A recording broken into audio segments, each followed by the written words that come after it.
네, 반갑습니다. 방문각에서 행정학을 가르치고 있는 최욱진이라고 합니다.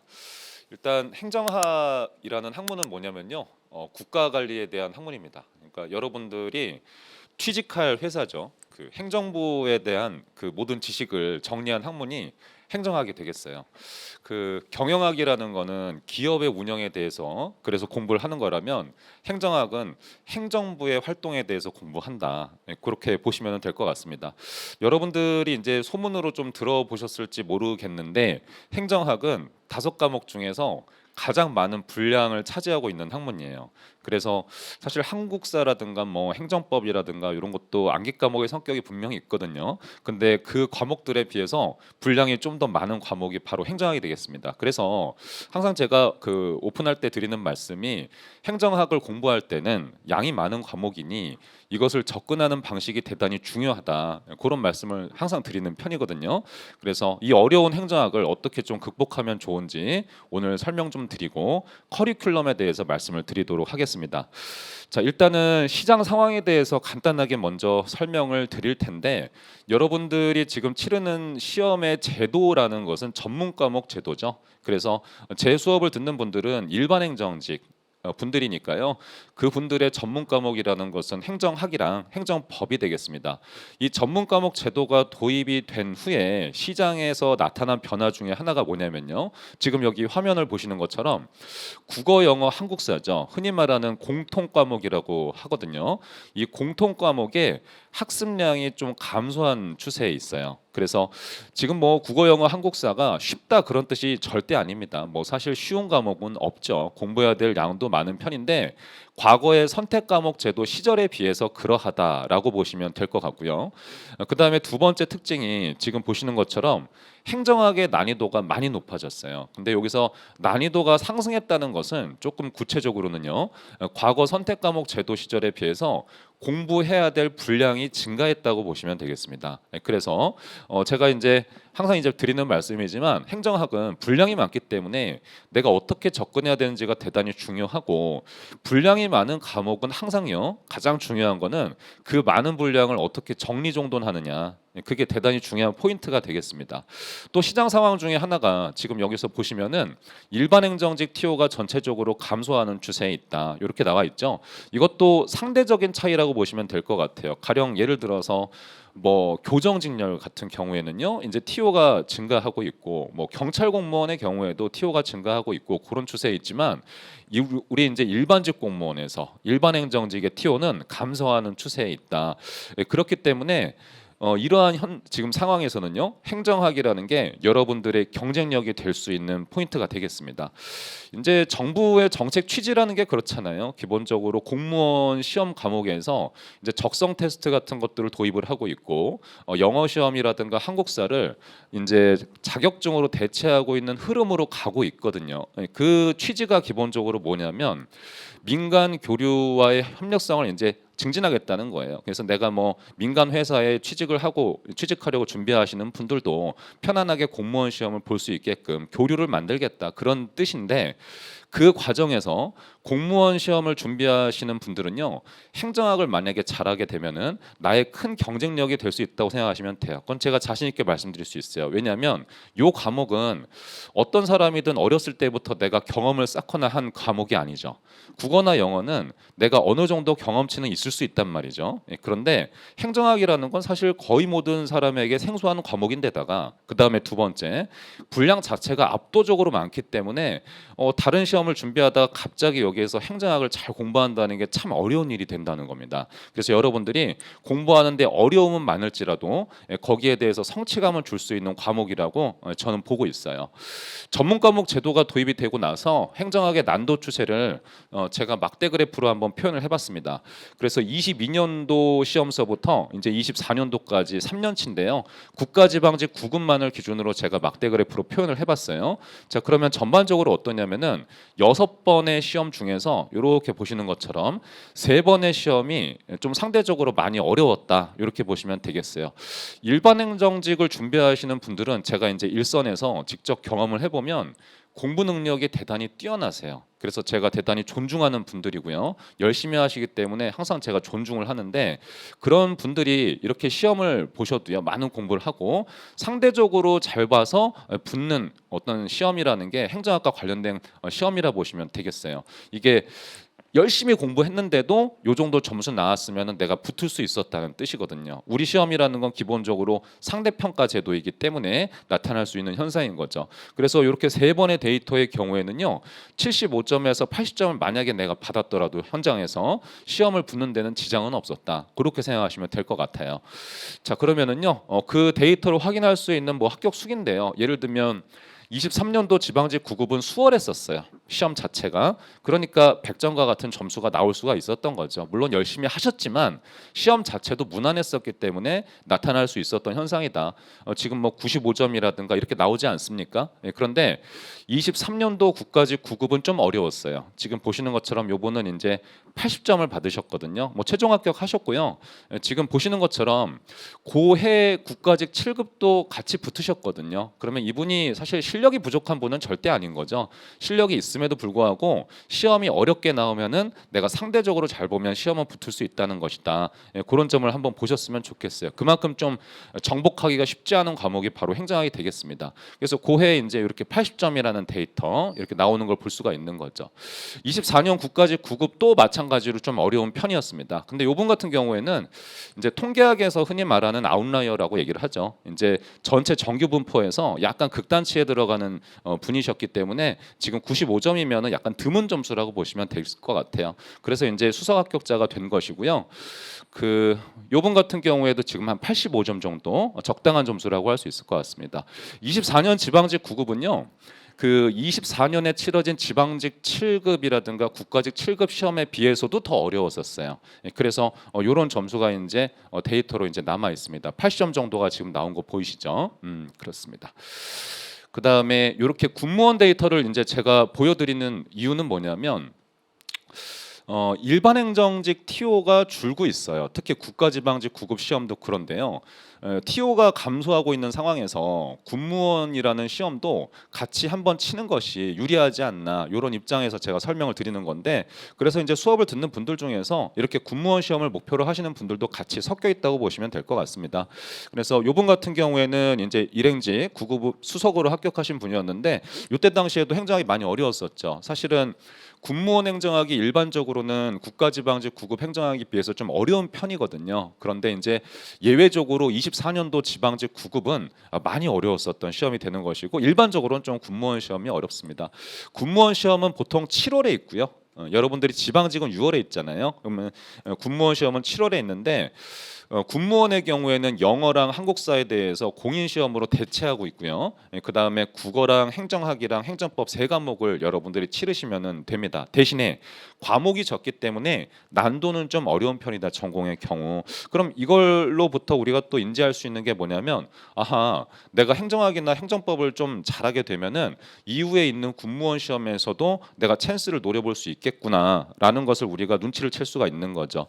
군무원은 다양한 회사에서 채용을 합니다. 육군에서 채용할 수도 있고, 해군에서 채용할 수도 있고, 국방부에서 채용할 수도 있고, 공군에서 채용할 수도 있고, 해병대에서 채용을 할 수도 있는데, 시장에서 가장 인기가 있고 경쟁률이 높은 군무원 시험은 국방부 시험이 되겠어요. 사실은 국가지방직 9급 시험보다도 훨씬 더 되기가 힘든 그런 시험이 국방부 군무원 9급 시험이라고 보시면 될 것 같습니다. 아무튼 이렇게 7급의 경우에도 수석 합격자가 나왔던 적이 있고, 올해 우리 이제 방문각에서 24년도에 국방부 시험에 이제 붙은 분이 나왔죠. 대략 한 50명 정도 뽑았을 것이고요. 국방부는 일반적으로 경쟁률이 좀 높은 거 알고 계시죠? 작년의 경우에는 국방부가 한 120대 1 정도였고, 올해가 한 60대 1 정도 됐으니까요. 엄청 이제 경쟁률이 높고 치열한 시험이지만 되기만 한다면은 엄청 좋은 직장이 되겠습니다. 지방직은 뭐 당연히 이제 붙은 분이 되겠고요. 그다음에 뭐 군무원 7급에 대해서도 이렇게 많이 제가 강의를 해왔습니다. 제가 이렇게 이제 몇 가지 소개해드린 이유는 있는데, 행정학 공부를 접근을 하실 때 유의할 사항을 제가 전달을 드릴게요. 일단은 어떤 강사든 기본적인 커리큘럼은 문제집이 있고 이론서가 있는 거예요. 이거는 어떤 강사든 다 마찬가지일 것 같습니다. 그래서 이론서가 있고 문제집이 있는데 가령 예를 들면 문제집 위주의 공부를 해야 되는 거냐?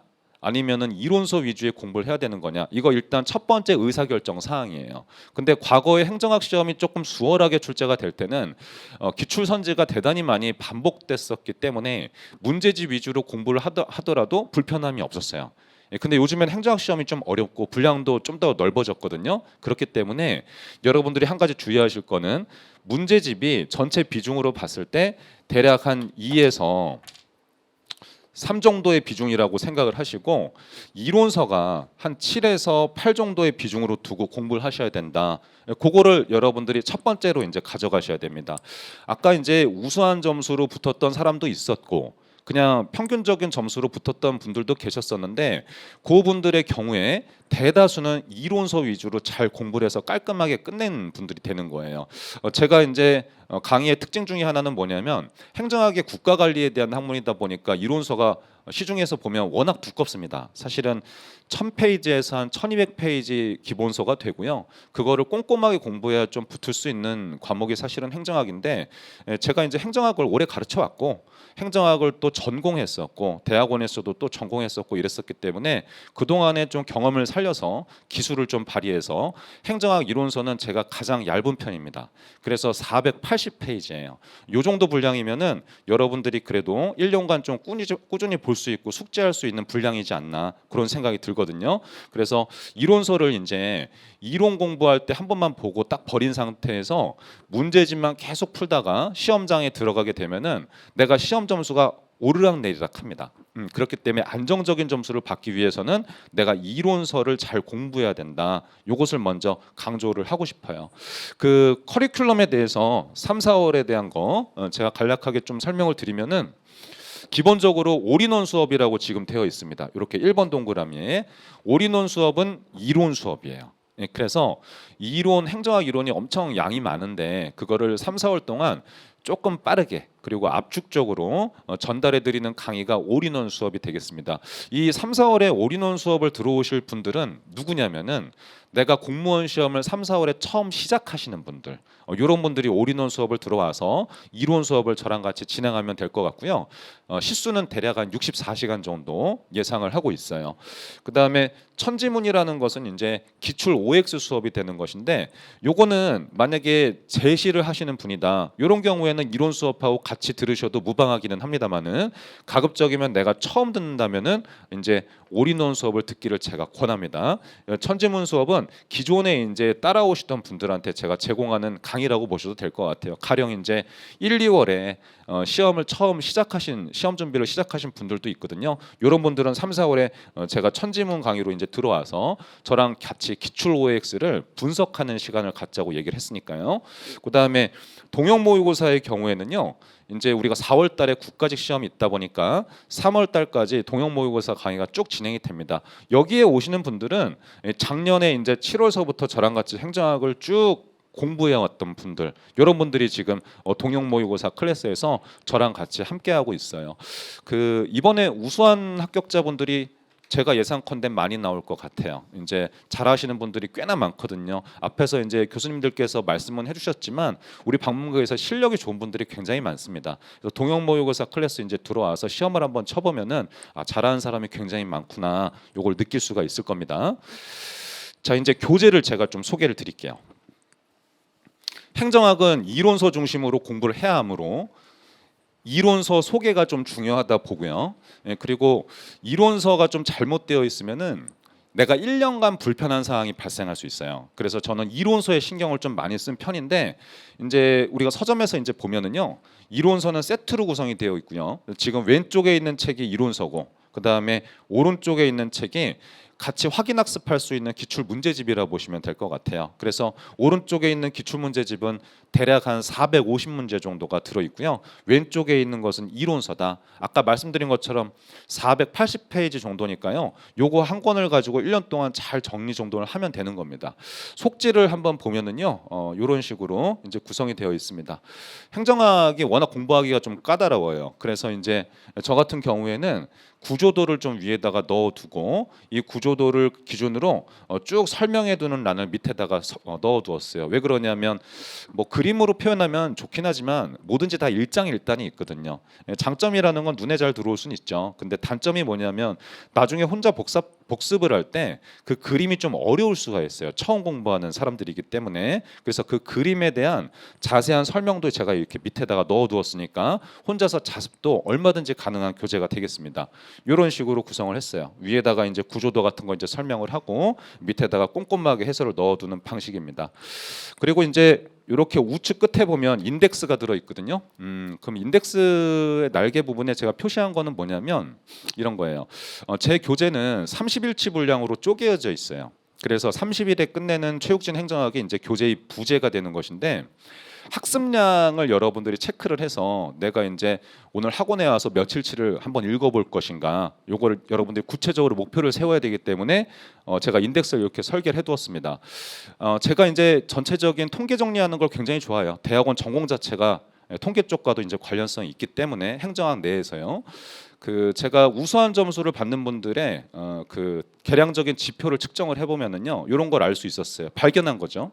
제 교재를 한 며칠 안에 한 번 회독을 하면은 우수한 점수로 무난하게 붙는가, 요걸 제가 측정을 해봤는데 480페이지 교재인데 요거를 한 일주일에서 10일 정도에 내가 한 번 쭉 읽을 수 있는 힘이 생겼다면은 7급이든 9급이든 군무원 국방부든 어떤 시험이든 상관없이 다 붙을 수 있다. 이렇게 보시면 될 것 같아요. 다만 그렇게 읽을 수 있는 힘을 처음부터 이제 여러분들이 가질 수는 없는 거잖아요. 그래서 이제 문제도 풀고 반복해서 회독도 하고 이런 과정을 거치면서 읽어 나가는 힘을 기르는 거죠. 그러다가 나중에 이제 그 힘이 많이 길러지게 되면은 요 교재를 빠른 시간 내에 여러분들이 쭉 읽을 수 있게 되는데 그 순간이 오게 되면은 아, 행정학은 이제 정리가 끝났구나. 이렇게 보시면 될 것 같습니다. 자, 그다음에 기출 문제집은 같이 들어있는 문제집의 경우에는요, 이런 식으로 위에 문제가 있고 아래 이제 해설이 들어있는 형식이에요. 이거는 시중에 있는 문제집과 큰 차이가 없어요. 그 체계 자체는요. 근데 문제집을 어떻게 공부해야 되냐고 많이 물어보세요. 그래서 그 부분만 제가 좀 설명을 드리면은요. 첫 번째, 문제집은 절대 암기하지 않습니다. 내가 0점이 어떻게 되는 건지 어떤 각도에서 문제가 출제되는지만 여러분들이 한번 보셨으면 되고요. 다만 자기만의 데이터 정리는 문제집에다가 해둬야 돼요. 그러니까 여러분의 데이터가 뭐냐? 예를 들어서 이렇게 지금 네 문제가 있지 않습니까? 그랬을 때 내가 틀린 문제 정도는 이렇게 표시를 해두시는 게 좋은 거예요. 왜냐, 이거 가지고 나중에 공부하다가 심심할 때 한번 펼쳐두고 틀린 문제나 아니면 애매하게 맞힌 문제가 있으면은 다시 한번 접근해서 풀어보는 건 좋은 연습이 되거든요. 그래서 결국 문제집이라는 것은 외울 대상은 아니고 경험의 대상에 불과하긴 하지만 내가 이제 표시는 해둔다. 그럼 그 자체가 나만의 데이터가 정리되는 거다, 쌓이는 거다, 이렇게 보시면 될 것 같아요. 자, 그다음에 천지문은 한번 보여드릴게요. 이렇게 왼쪽에 이제 문제들이 들어 있고 오른쪽에 이렇게 거기에 대한 해설이 지금 들어 있는 형태로 교재는 구성이 되어 있습니다. 사실 OX 수업이 행정학에 있어서 굉장히 중요한 편이라고 저는 항상 주장하는 편이거든요. 예를 들면은요, 여러분들이 이렇게 쭉 읽어 보면서 뭐 이렇게 진위 여부를 표시하지 않겠습니까? 진위 여부를 이렇게 표시하는데 정답률은 50%죠. 사지선다 시험에 비해서 정답률은 분명히 높을 겁니다. 그래서 맞추고 틀리고가 별로 중요하진 않고요. 내가 이렇게 읽어봤을 때 어떤 포인트가 좀 중요했구나, 이렇게 지인하게 눈에 들어오는 부분들이 문제를 풀면서 딱 보여야 돼요. 그렇게 되어야지만이 어려운 시험 문제가 나왔을 때도 잘 대응할 수 있는 사람이 되는 거예요. 그러니까 4개의 선지 중에서 가장 답인 거를 찾는 연습과 내가 하나의 그냥 문장을 놓고 여기에 대해서 분석할 수 있는 힘이 있는 사람은 실력 차이가 분명히 있습니다. 그래서 제가 경험적으로 봤을 때 진도별 OX를 좀 연습을 많이 하시면은 사지선다 문제는 자연스럽게 잘 풀게 되고요. 또 한편으로 단원별 문제를 좀 잘 풀게 되면은요, 전범위를 잘 풀 수 있게 돼요. 그렇기 때문에 저는 이제 약간 분석적으로 문장 위주로 이제 접근해서 공부하는 걸 좋아하는 편이기는 합니다. 그런 측면에서 봤을 때 저한테는 이제 이 천지문 수업이 여러분들이 가장 좋아하는 수업이기도 하고 여러분들한테 도움이 많이 될 수 있는 수업이기도 한 겁니다. 좋습니다. 자, 저는 이제 여기까지 진행을 하도록 하겠습니다. 뭐 시험에 대해서 질문이 있거나 그러신 분들은 저한테 와서 질문 주셔도 좋을 것 같습니다. 감사합니다. Swagger down the street with your red lips and funky beat. You better hold your head up to the sky. I'm gonna roll with you till the day I die.